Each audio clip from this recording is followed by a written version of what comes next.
ایک جہاد سے واپس آنے کے بعد حضور اکرم صلی اللہ تعالی علیہ وسلم مال غنیمت تقسیم فرما رہے تھے. یہ شروع کے معاملات ہیں. جب مدینہ طیبہ ہجرت فرما کر میرے آقا تشریف لائے تھے تو مال غنیمت جب بانٹ رہے تھے تو مکہ کے جو مہاجرین صحابہ تھے اور مدینہ کے جو انصار صحابہ تھے دونوں جہاد میں شریک تھے. مہاجر اور انصار کس کو کہتے ہیں یہ تو معلوم ہے آپ؟ جو حضور کے ساتھ ہجرت کر کے آئے یا میرے آقا صلی اللہ علیہ وسلم کے نام پہ ہجرت کر کے آ گئے دوسرے علاقوں سے وہ مہاجر کہلاتے ہیں. اور جو پہلے سے مدینے میں موجود تھے وہ انصار ہیں. دونوں قسم کے صحابہ جہاد میں شریک تھے. لیکن جب مال ان کو بانٹا جا رہا تھا جو مال غنیمت ملتا ہے تو رسول پاک صلی اللہ تعالیٰ علیہ وسلم نے تھوڑا مال زیادہ دے دیا مہاجرین کو جو ہجرت کر کے آئے تھے. مدینے میں ان کا گھر نہیں تھا, وہ سب گھر بار جائیدادیں چھوڑ کر آئے تھے. اللہ کے نبی صلی اللہ علیہ وسلم نے تھوڑا سا مال انہیں زیادہ دے دیا مکہ والوں. تو انصار صحابہ جو ہیں مدینے میں رہنے والے ان کے دلوں میں یہ بات آ گئی. چند صحابہ نے باتیں کرنا شروع کی کہ رسول پاک صلی اللہ تعالیٰ علیہ وسلم نے اپنے گاؤں والوں کو زیادہ دے دیا. کس کو؟ مکہ والوں. حالانکہ یہ نافرمانی کے طور پر نہیں, یہ بشری تقاضا ہے. سوال جس طرح سے ان کے ذہنوں میں آیا تو یہ بات چیمی گوئیاں پھیلنے لگی. تو کسی نے آ کر میرے آقا صلی اللہ علیہ وسلم کے پاس یہ کہہ دیا, اے رسول پاک صلی اللہ تعالیٰ علیہ وسلم, مدینے میں ایسی بات چل رہی ہے, کیا آپ نے مکہ والوں کو مال زیادہ دے دیا مدینے والوں کو کم دیا, جبکہ جہاد میں دونوں برابر کے شریک تھے. اور پلس یہ ہے کہ مدینے والوں کا حق زیادہ ہونا چاہیے تھا کہ انہوں نے ایکسیپٹ کیا, آپ انہوں نے پناہ دی ہے سب مسلمانوں کو رہنے کے لیے, لیکن ہجرت کر کے جو آئے ان کو زیادہ ملا. میرے آقا صلی اللہ تعالیٰ علیہ وسلم کو جب یہ خبر ملی تو آپ نے ایک چبوترے کے پاس, ایک علاقے کے پاس سارے انصار صحابہ کو بلوایا, سب جمع ہو جاؤ. مدینے کے سارے انصار جمع ہوئے. میرے عزیزوں, یہ بڑی فضیلت کے حامل ہیں انصار صحابہ جو مدینے کے صحابہ ہیں.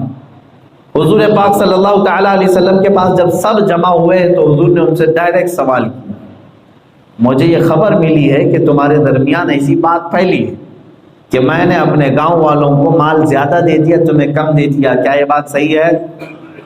انصار صحابہ نے کہا ہاں یا رسول اللہ, ہم میں سے بعض لوگوں میں یہ خبر پھیلی ہوئی ہے. اب سنو میرے آقا صلی اللہ علیہ وسلم کی تقریر. حضور نے بیان کرنا شروع کیا, اے گروہ انصار, کیا تم گمراہ نہیں تھے, کفر پر شرک پر نہیں تھے؟ اللہ نے میرے ذریعے سے تمہیں ایمان کی دولت عطا کی. انہوں نے کہا بالکل یا رسول اللہ, ہم غلط راستے پر تھے, آپ کی بدولت اللہ نے ہمیں ایمان دیا. حضور اکرم صلی اللہ تعالیٰ علیہ وسلم نے ان سے پھر سوال کیا, کیا تم آپس میں لڑتے نہیں تھے, جنگیں نہیں کرتے تھے, ایک دوسرے کا قتل نہیں کرتے تھے؟ میرے ذریعے سے اللہ تعالیٰ نے تمہیں اخوت, بھائی چارگی اور امن و امان عطا کیا. انصار نے کہا ہاں یا رسول اللہ, یہ آپ کا احسان ہے. آپ کے قدم رکھتے ہی اللہ تبارک و تعالیٰ نے ہمارے دلوں کی تمام تر سختیوں کو دور فرمایا, ہم آپس میں بھائی بھائی ہو. سوالات میرے آقا صلی اللہ تعالیٰ علیہ وسلم نے ارشاد فرمائے, مفہوم حدیث عرض کر رہا ہوں. کیا پہلے بلائیں وبائیں یہاں پر تھیں اور حضور اکرم صلی اللہ علیہ وسلم کی برکت سے یثرب مدینہ نہیں بن گیا؟ حضور اکرم صلی اللہ علیہ وسلم نے آخر میں یہ سوال فرمایا, اے انصار, یہی آج مجھے بھی بیان کرنا, ہم سب کے لیے بھی.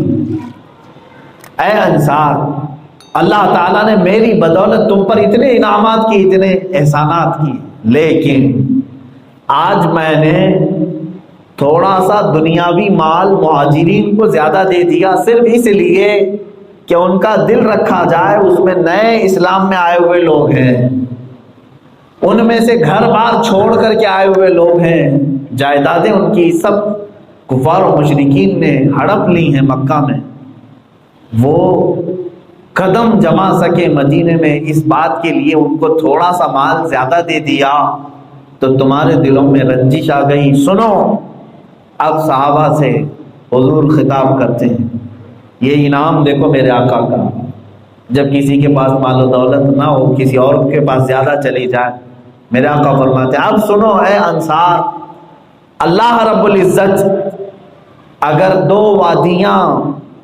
دو وادیاں ایسی جمع کرے کہ ایک وادی میں ساری دنیا والے لوگ کھڑے ہوں اور ایک وادی میں انصار کھڑے ہوں، اور رب تعالیٰ مجھ سے فرمائے اے حبیب آپ جس وادی میں جانا چاہیں جائیں، انصار میں تمہاری وادی میں آنا پسند کروں گا، میں اس وادی میں جاؤں گا جہاں انصار کھڑے ہوں صحابہ۔ اور حضور پاک صلی اللہ تعالیٰ علیہ وسلم نے جب اتنا فرما دیا، وہ دھاڑے مار کر رونا شروع کر دی، اور پھر کہا میرے آقا نے اے انصار، کیا تم اس بات پر خوش نہیں ہوتے کہ لوگ دنیا لے جائیں اور تم اللہ کا رسول لے جاؤ؟ تو انہوں نے کہا اے رسول پاک صلی اللہ تعالیٰ علیہ وسلم، اب ہمارے لیے کافی ہے، اس کے بعد ہمیں کسی اور چیز کی طلب نہیں ہے۔ یہ انصار کے جملے تھے کہ رسول پاک صلی اللہ تعالیٰ علیہ وسلم نے جب یہ فرما دیا تو پھر دعا کے لیے ہاتھ اٹھائے، اور دعا کیا کرتے ہیں، اے اللہ انصار پر تو رحم فرما، انصار کے بیٹوں پر رحم فرما، انصار کے بیٹوں کے بیٹوں کے بیٹوں پر رحم فرما۔